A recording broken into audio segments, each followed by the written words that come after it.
പിന്നെ പലർക്കും നല്ല വക്കീലാകാൻ സാധിക്കുന്നു.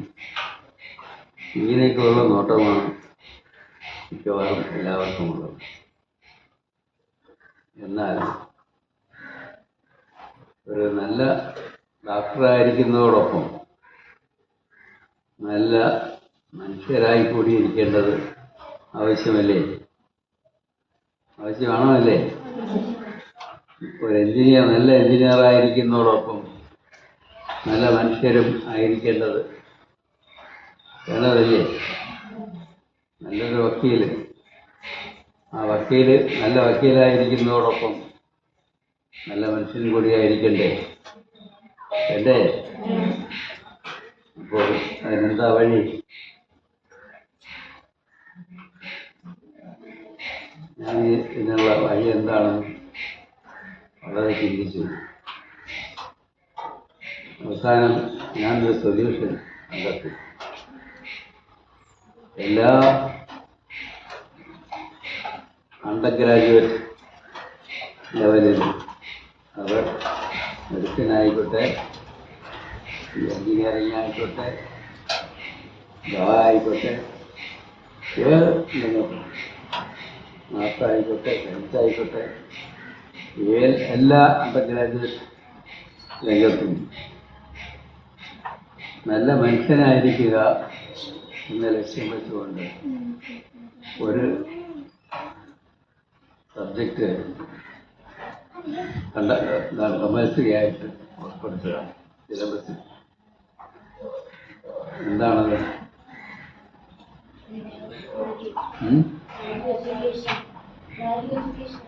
അതുപോലെ വാല്യൂ എഡ്യൂക്കേഷൻ.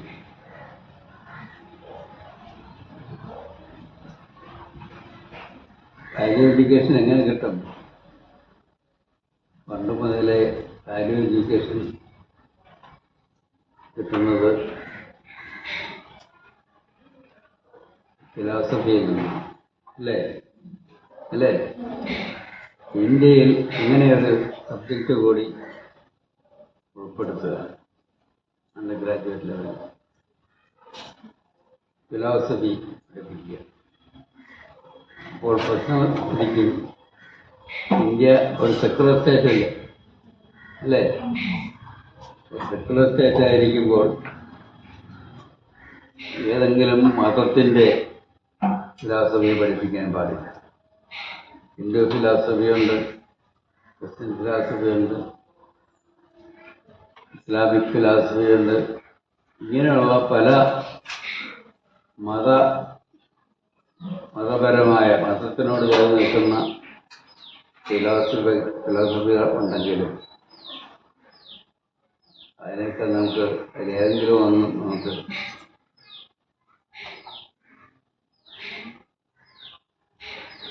ഇതിനകത്ത് ഉൾപ്പെടുത്താൻ പറ്റില്ല.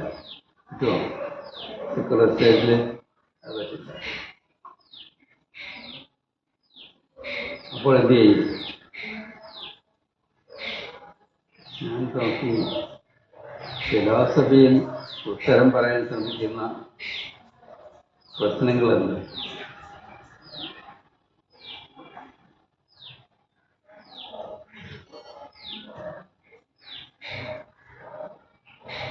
ഈ പ്രശ്നങ്ങൾക്ക് ഉത്തരം നമുക്ക് കണ്ടെത്താം. എങ്ങനെ? മതങ്ങളുടെ അടിസ്ഥാനത്തിലല്ല, നമ്മുടെ കോമൺ സെൻസും നമ്മുടെ സത്യത്തിനോടുള്ള നമ്മുടെ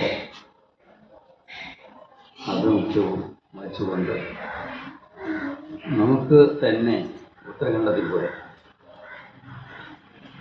കോമൺ സെൻസ് വെച്ചുകൊണ്ട് ഈ പ്രശ്നങ്ങൾക്ക് നമ്മൾ എങ്ങനെ ഉത്തരം കണ്ടെത്തും? സത്യത്തെ നമ്മൾ വെടിയാനും പാടില്ല. പറ്റുമോ? ഇല്ലേ?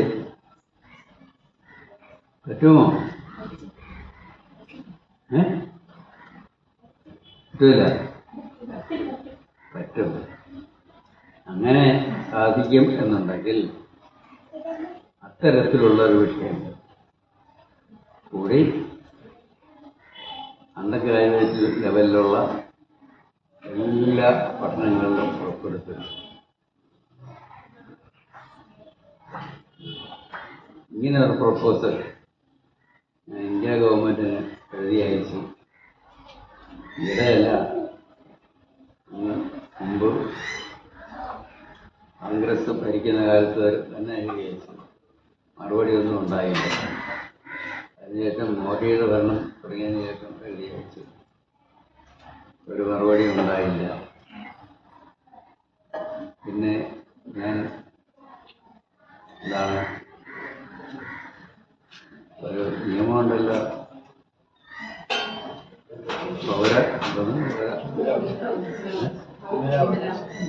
പൗരാവകാശം വിവരാവകാശ നിയമം.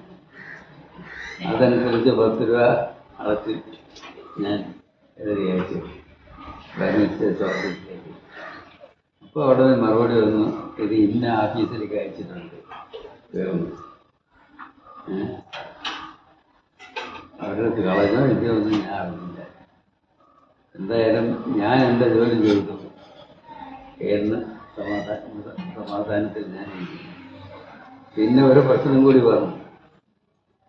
ഇത് ഞാൻ പുസ്തകം ഞാൻ ചോദിച്ചിട്ട് കിട്ടിയില്ല. പ്യുവർ ഫിലോസഫി ഞാൻ തന്നെ അയച്ചു.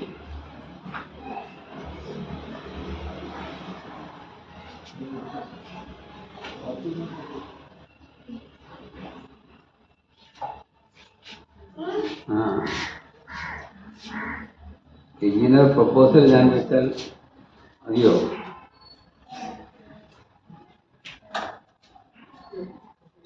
അതിനാര് ടെക്സ്റ്റ് ബുക്ക് എഴുതും? ഞാൻ വിചാരിച്ചു ഞാൻ തന്നെ ഒന്ന് എഴുതില്ല.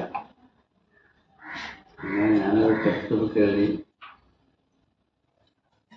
Pure philosophy simplified for you. Pure philosophy സമുദായത്തിൻ്റെ കൂടെ പോകാതെ നമ്മുടെ കോമൺ സെൻസും നമുക്ക് സത്യത്തിനോടുള്ള ആത്മഹത്യ മാത്രം വെച്ചുകൊണ്ട് ഒരു പുസ്തകമായിരുന്നു. ഇന്ത്യ ഗവൺമെൻറ് ഒരു പരിഗണനയും കാണിക്കുന്നില്ല എന്ന് കണ്ടപ്പോൾ ഞാൻ വിചാരിച്ചു നമുക്ക് തന്നെത്താൻ ഈ പുസ്തകം പ്രസിദ്ധീകരിച്ചു. അത് പ്രസിദ്ധീകരിക്കാൻ എനിക്ക് മടിയുണ്ട്.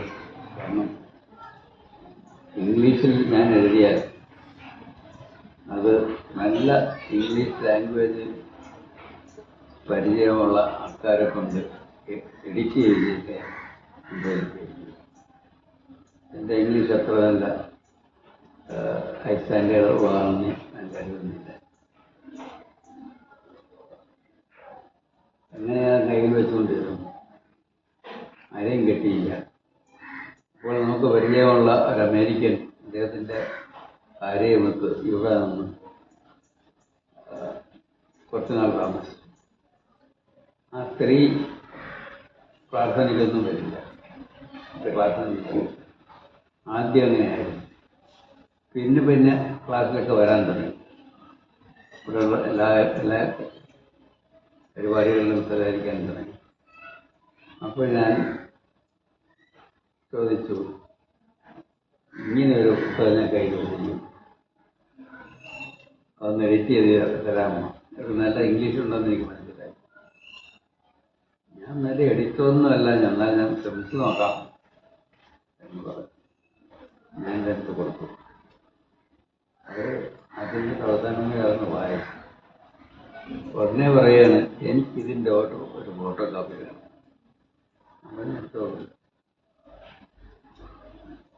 പിന്നെ ഇത് ഒന്ന് എഡിറ്റ് ചെയ്യാൻ എനിക്ക് വളരെ സന്തോഷം തോന്നുന്നു. അതുകൊണ്ട് ഞാൻ ശ്രമിച്ചു നോക്കാം എന്ന് പറഞ്ഞു. എന്നിട്ട് അത് മുഴുവൻ ഇതിന് ശ്രദ്ധയോടുകൂടി വായിച്ചിട്ട് ഭാഷാപരമായി എന്തെല്ലാം മാറ്റങ്ങൾ വരുത്തണം എന്ന് അവർ ഇതിനകത്ത് ഒരു കുറിപ്പും വെച്ചില്ല. പ്രത്യേകം ഒരു ഷീറ്റിൽ പേജ് നമ്പരും ഇട്ട് എന്നെ സംബന്ധിച്ച നോട്ടുകൾ പ്രത്യേകം എഴുതി 6-7 ഷീറ്റ് നിറച്ചെഴുതി